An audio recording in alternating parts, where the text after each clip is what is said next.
Yes news में आप सभी दर्शकों का स्वागत है। मैं आपके साथ इलियास बड़ेघर। आइए देखते हैं आज की खबर क्या कहती है।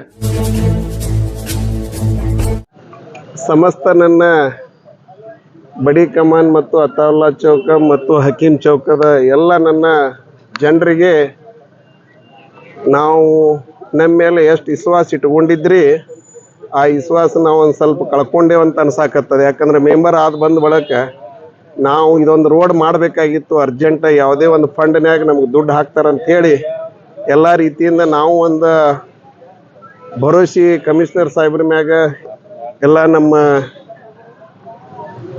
MB ಪಾಟೀಲ್ ಸಾಹೇಬ್ರ ಮ್ಯಾಗ ವಿಶ್ವಾಸ ಇಟ್ಕೊಂಡು ಕುಂತಿದ್ದೆವು. ಅದು ಯಾವುದೋ ಒಂದು ಕಾರಣಾಂತರ ಸಲುವಾಗಿ ಟೆಕ್ನಿಕಲ್ ಪ್ರಾಬ್ಲಮ್ ಸಲುವಾಗಿ MGI ಫಂಡ್ ನಮ್ದು ಬರೋದು ಲೇಟ್ ಆಗಿತ್ತು. ಅದರ ಸಲುವಾಗಿ ನಾನು ಏನು ಹೇಳಬೇಕಾಗಿತ್ತು ಅಂತ ನಾವು ಕ್ಷಮಾ ಕೇಳ್ಕೊತೇವೆ. ಈಗ ಸದ್ಯಕ್ಕೆ ನಮ್ಮ ಹಮೀದ್ ಮುಸ್ರಿಫ್ ಅಣ್ಣವರು ಮತ್ತು ಕಮಿಷನರ್ ವಿಜಯ್ ಮೆಕ್ಕಳಿಕಿ ಸಾಹೇಬ್ರ ಜೊತೆ ನಾವು ಡಿಸ್ಕಸ್ ಮಾಡಿ ಇವತ್ತು ಯಾವುದೇ ಪರಿಸ್ಥಿತಿ ಒಳಗೆ MGIದು ನಮ್ಮ ಟೆಂಡರ್ ಕರೆದಿದ್ದಕ್ಕೋಸ್ಕರ ಓಪನ್ ಆಗಿದ್ದು 18ನೇ ತಾರೀಕಿಗೆ ಓಪನ್ ಆಗ್ತದೆ. ಅದ್ರೊಳಗನೆ ಎಂಕ್ರೋಚ್ಮೆಂಟದ್ದು ಏನದ ಇವತ್ತು ಏನೇನು ಕೊಟ್ಟಾರ ADRL ಅವ್ರಿಗೆ ಎಲ್ಲರಿಗೆ ಅರ್ಜಿ ಒಪ್ಪಿಸಿದ್ದದ. ಅದ್ರಗೋಸ್ಕರ ನಾಳೆಗೆ ಬಂದು ಅದ್ರ ಸರ್ವೆ ಮಾಡಲಿಕ್ಕೆ ಅವರು ರೆಡಿಯಾಗಿದ್ದದ. ಇನ್ನೊಂದು ನಾ ಏನು ಹೇಳಬೇಕಾಗಿತ್ತು ಅಂತಂದ್ರೆ ಇದು ಜನರಿಗೆ ನಮ್ಮ ಜನರಿಗೆ ಎಷ್ಟು ಸ್ಪೆಷನ್ಸ್ ಐತಂದ್ರೆ ನಾನು ಅದಕ್ಕೆ ಹೆಮ್ಮೆ ಪಡಬೇಕಾಗ್ತದ.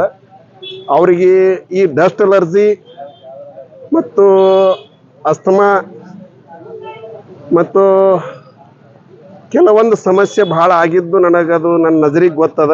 ಒಂದು ವೇಳೆ ಇದನ್ನು ನಮ್ಮ ರಂಜಾನ್ ತಿಂಗಳ ಒಳಗಾಗಿ ಸಂಪೂರ್ಣವಾಗಿ ಇದು ಕೆಲಸ ಆಗಲಿಲ್ಲ, ಅದರೊಳಗೆ ಏನಾರ ದೊಡ್ಡ ಅನಾಹುತ ಆಯಿತು, ಸರ್ಕಾರಕ್ಕೆ ಕೆಟ್ಟ ಹೆಸರು ಬರುವಂಥ ಪರಿಸ್ಥಿತಿ ಅದ. ಇನ್ನೊಂದು ಈ ಸರ್ಕಾರ ಒಂದು ಹೆಸರು ಕೆಟ್ಟದ್ದು ಬಂದ್ರೂ ಕೂಡ ಮಾನ್ಯ ನಮ್ಮ ಸಚಿವರು MB ಪಾಟೀಲ್ ಸಾಹೇಬ್ರದ್ದು ಹೆಸರು ಕೆಡ್ತದ. ಇದು ಒಂದು ಮುಖ್ಯ ರಸ್ತೆ ಯಾವುದಪ್ಪ ಅಂತಂದ್ರೆ ಬಸ್ ಸ್ಟ್ಯಾಂಡ್ದಿಂದ ಅತಾವುಲ್ಲಾ ಚೌಕದಿಂದ ಹಕೀಂ ಚೌಕ್ವರೆಗೆ ಹೋಗುವಂಥ ಒಂದು ರೋಡು. ಇದು ನಮ್ಮ ನಗರ ಶಾಸಕರಿಗೆ ಕಣ್ಣಿಗೆ ಕಾಣಕತ್ತಿಲ್ಲ. ನಗರ ಶಾಸಕರು ಏನು ಮಾಡಾಕತ್ತಾರ ಏನಿಲ್ಲ ಅದನ್ನು ನನಗೆ ಗೊತ್ತಿಲ್ಲ. ಬಟ್ ಈ ಒಂದು ರೋಡ್ ಮಾಡಬೇಕಾಗಿತ್ತು. ಯಾವ ಉದ್ದೇಶ ಇಟ್ಕೊಂಡು ಮಾತೆತ್ತಿದ್ರೆ ಅವರು ಮುಸ್ಲಿಮ ಹಿಂದೂ ಅನ್ಕೋತ ಹೊಂಟಾರ. ಇಂಥದರ ಒಂದು ಕೆಟ್ಟ ಶಾಪ ಅವ್ರಿಗೆ ತಟ್ಟಬಹುದು. ಈ ರೋಡ್ ಮಾಡಲಾರ್ದ ಏನಾರ ಕೆಲವು ಮಂದಿಗೆ ಅಸ್ತಮಾ ಆಗಿ ಬಂದ ಬಳಕನು ಈ ಶಾಪ ಅವ್ನಿಗೆ ತಟ್ಟಬಹುದು. ಇಲ್ಲಿ ಬರೇ ಮುಸಲ್ಮಾನರು ಅಷ್ಟೇ ಅಡ್ಡಾಡಂಗಿಲ್ಲ, ಆಲ್ ಆರ್ ಎಲ್ಲ ಜಾತಿ ಜನ ಅಡ್ಡಾಡ್ತಿರ್ತಾರ. ಅದನ್ನಾರ ತಿಳ್ಕೊಂಡು ಅವನು ಮಾನವೀಯತೆ ದೃಷ್ಟಿಯಿಂದ ಈ ನಗರ ಶಾಸಕ ಮಾಡಬೇಕಾಗಿತ್ತು, ಮಾಡಿಲ್ಲ. ಇಂಥ ಹೋಪ್ಲೆಸ್ MLA ನಾವು ಎಲ್ಲಿ ನೋಡಲಿಲ್ಲ. ಅದಕ್ಕೋಸ್ಕರ ನಾನು ಈ ಸಂದರ್ಭದಲ್ಲಿ ನಮ್ಮ ಈ ಬಡಾವಣೆ ಜನರಿಗೆ ನಾನು ಒಂದು ರಿಕ್ವೆಸ್ಟ್ ಮಾಡಿಕೊಂಡು ಇವತ್ತೇನಾರ ಅನಾಹುತ ಆಯ್ತಂದ್ರೆ ನಾನು ಕಮಿಷನರ್ ಸಾಹೇಬ್ರಿಗೆ ಹೇಳಿನಿ, DC ಅವರಿಗೆ ಒಂದು ಮಾತು ಹೇಳ್ತೀನಿ, ಈ ಮಾಧ್ಯಮದ ಮುಖಾಂತರ ಮೀಡಿಯಾದ ಮುಖಾಂತರ ಒಂದು ವೇಳೆ ನಮ್ಮ ಜನರಿಗೆ ಏನಾರ ಆಗಿ ಸತ್ರಪ್ಪ ಅಂತಂದ್ರೆ ಆ ಹೆಣ ಒಯ್ದು DC ಆಫೀಸ್ ಮುಂದೆ ಇಡಬೇಕು, ಇಲ್ಲ ಅಂತಂದ್ರೆ ನಮ್ಮ ಕಾರ್ಪೊರೇಷನ್ ಮುಂದೆ ಇಡಬೇಕಂತ ಪರಿಸ್ಥಿತಿ ಬರ್ತದೆ. ಅದಕ್ಕೆ ತಾವು ಇದನ್ನ ಎಚ್ಚರಗೊಂಡು ಇದು 2 ತಿಂಗಳ ಒಳಗೆ ನೀವು ಮಾಡಲಿಲ್ಲ ಅಂತಂದ್ರೆ ನಮ್ಮ ಉಗ್ರ ಹೋರಾಟ ಮಾಡುವಂಥ ಪರಿಸ್ಥಿತಿ ಬರ್ತದೆ. ಅದಕ್ಕೆ ನಾನು ಇಷ್ಟು ಹೇಳಿ ಒಂದೆರಡು ಮಾತು ಮುಗಿಸ್ತೇನೆ. ರಾಜ್ಯದಲ್ಲಿ ಕಾಂಗ್ರೆಸ್ ಸರ್ಕಾರ ಉಸ್ತುವಾರಿ ಸಚಿವರು MB ಪಾಟೀಲ್ ಅವರು ಅವ್ರು ಕೂಡ ಇಷ್ಟು ತ್ರಾಸಿಲ್ಲ ಯಾಕೆ? ನೋಡ್ರಿ, ಕೆಲವೊಂದು ವಾರ್ಡ್ನಲ್ಲಿ ಕೆಲಸ ಆಗಿದ್ದು ಅದ. ಇದೊಂದು ಮುಖ್ಯ ರಸ್ತೆ ಮಾಡಬೇಕಾಗಿದ್ದು ನಾನೇನು ಹೇಳಾಕತ್ತೀನಿ, ನಮ್ಮ MLA ಅವರು ಮಾಡಬೇಕಾಗಿತ್ತು. ಯಾವ್ದಾರ ಒಂದು ಫಂಡ್ ತಂದು ಹಾಕಬೇಕಾಗಿತ್ತು. ಎಲ್ಲಾನು ಮಹಾನಗರ ಪಾಲಿಕೆ ಸದಸ್ಯರು ಮಾಡ್ಬೇಕಂತ ಇರಂಗಿಲ್ಲ. MLA ಏನು ಮಾಡ್ತಾರ, ಸದಸ್ಯರಿಗೆ ಕ್ವಶನ್ ಮಾಡ್ತಿರಲ್ಲ. ಅವ್ರಿಗೆ ಫಂಡ್ ಕೊಟ್ಟಾರಲ್ಲ ಗೌರ್ಮೆಂಟ್, ಯಾಕೆ ಕೊಟ್ಟಿಲ್ಲ? ಐತಿಹಾಸಿಕ ರೋಡ್ ಅದ. ಅದಕ್ಕೆ ನಾ ಹೇಳಾಕತ್ತಿಲ್ಲ, ನಾನು MLA ಬಗ್ಗೆ ಹೇಳಾಕತ್ತೀನಿಲ್ಲ ನಿಮಗೆ. ನನ್ನ ಬಗ್ಗೆ ಹೇಳಾಕತ್ತಿಲ್ಲ, MLA ಬಗ್ಗೆ ಹೋಪ್ಲೆಸ್ MLA ಅಂತ ಹೇಳ್ತೀನಿ. ಇನ್ನೊಮ್ಮೆ ಹೇಳ್ತೀನಿ, ಮತ್ತೇನು ಹೇಳಬೇಕು? ಇದನ್ನೇ ಕ್ವಶನ್ ನೀವು ಹೋಗಿ MLA ಕೇಳಲ್ಲ. ಬರೇ ನಮ್ಮಂತವ್ರಿಗೆ ಬಂದು ಕೇಳುವಟ್ಟ ಧೈರ್ಯ ನಿಮಗದ. ಹೋಗಿ ಕೇಳ್ರಿ ಅವ್ರಿಗೆ. MLA ಅಂತ ನಿಂತು ಮಾತಾಡುವಂತ ನಿಮಗೆ ಯಾರಿಗೂ ಯೋಗ್ಯತೆ ಇಲ್ಲಲ್ಲ. ಮೀಡಿಯಾದವ್ರಿಗೆ ಏನಾಗ್ಯದ ನಿಮಗೆ? ನಮ್ಮಂತಲ್ಲಿ ಬಂದು ಕೇಳುವಟ್ಟ ಯೋಗ್ಯತೆ ನಿಮಗದ. ಅವನಂತೆಲ್ಲ ಕೇಳ್ರಿ ನೋಡೋಣ. ಐತಿಹಾಸಿಕ ರೋಡ್ ಅವನಿಗೆ ಗೊತ್ತಿಲ್ಲ ಸರ್.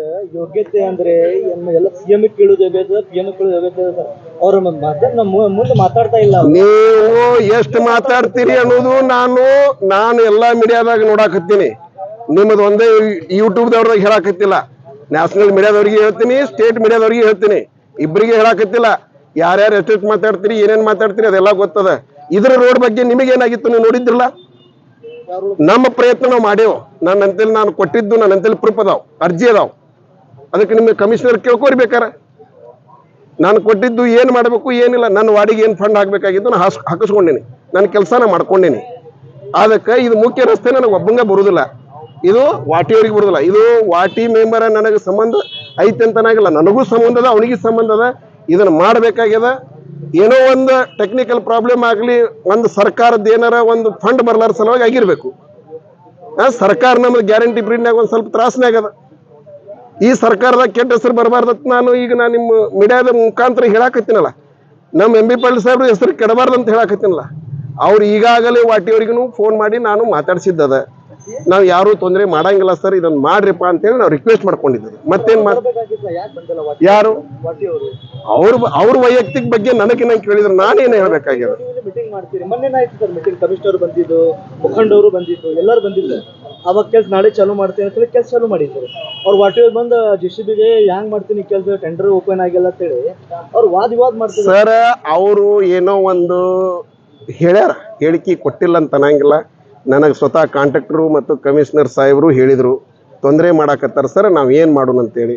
ಅದನ್ನು ನಾವು ವಾಟಿಯವ್ರಿಗೆ ತಿಳಿಸಿ ಹೇಳ್ತೀವಿ ಸರ್, ನಿಮ್ಗೆ ಯಾರ್ದು ತೊಂದರೆ ಆಗೋದಿಲ್ಲ, ಇದು ಮೆಂಬರ್ಗಳಿಗೆ ಸಂಬಂಧ ಇಲ್ಲ, ಇದು ಸಾರ್ವಜನಿಕ ಇದನ್ನದ, ಮುಖ್ಯ ರಸ್ತೆ ಅದ, ಅದನ್ನು ಕೆಲಸ ನೀವು ಮಾಡ್ರಿ ಅಂತ ನಾವು ಸ್ಪಷ್ಟವಾಗಿ ಕಮಿಷನರ್ ಸಾಹೇಬರಿಗೆ ಮತ್ತು ಇವರಿಗೆ ಹಮೀದ್ ಅನ್ನೋರಿಗೆ ಎಂ ಬಿ ಪಾಟೀಲ್ ಸಾಹೇಬ್ರಿಗೂ ಹೇಳಿದ್ದದ. ಅದು ಮೆಂಬರ್ಗಳಿಗೆ ಬರ್ತದಂತ ಹೇಳಿ ಅದನ್ನು ಸುಳ್ಳದ. ಪದೇ ಪದೇ ನೋಡ್ರಿ ಸರ್, ಯಾರು 3 ಕೋಟಿ ತಂದಿಲ್ಲ, ಕಾನೂನು ತಂದಿಲ್ಲ, ಯಾವ ಮೆಂಬರು ತಂದಿಲ್ಲ. MGY ಫಂಡ್ ನಮ್ದು ಗೌರ್ಮೆಂಟ್ದಿಂದ ನಾವು ಸಾಲ ತಗೊಂಡಿದ್ದದ. MGY ಅಂದ್ರೆ ಏನಂತ ಅನ್ನೋದು ಕೇಳ್ಕೊರಿ ಮೊದಲ, ಅದ್ರ ಬಗ್ಗೆ ಅವ್ರು ಹೇಳ್ತಾರ. ಇದು ಮಹಾತ್ಮ ಗಾಂಧಿ ಯೋಜನೆ ಒಂದು ಫಂಡ್ ಅದ, ಇದು ಒಂದು ಬಂದಿದ್ದ ಫಂಡ್ ಅದ. ನಮಗೆ ನಸೀಬ್ ಅದ, ನಮ್ಮ ಎಲ್ಲ 35 ವಾರ್ಡಿಗೂ ಬಂದದ. ಎಲ್ಲ ವಾರ್ಡ್ಗಳು ಒಂದು 2 ಬೇಡ 3 ತಿಂಗಳದಾಗ ಸಂಪೂರ್ಣವಾಗಿ ಕೆಲಸ 99% ಆಗ್ತದ. ಹೈಟೆಕ್ ಬಗ್ಗೆ ನನಗೆ ಗೊತ್ತಿಲ್ಲ. ನಾನು ವರ್ಕ್ ಆರ್ಡರ್ದಾಗ ಏನದ ನಾ ಹೇಳಂದ್ರೆ ಅಷ್ಟೇ ಹೇಳ್ತೀನಿ.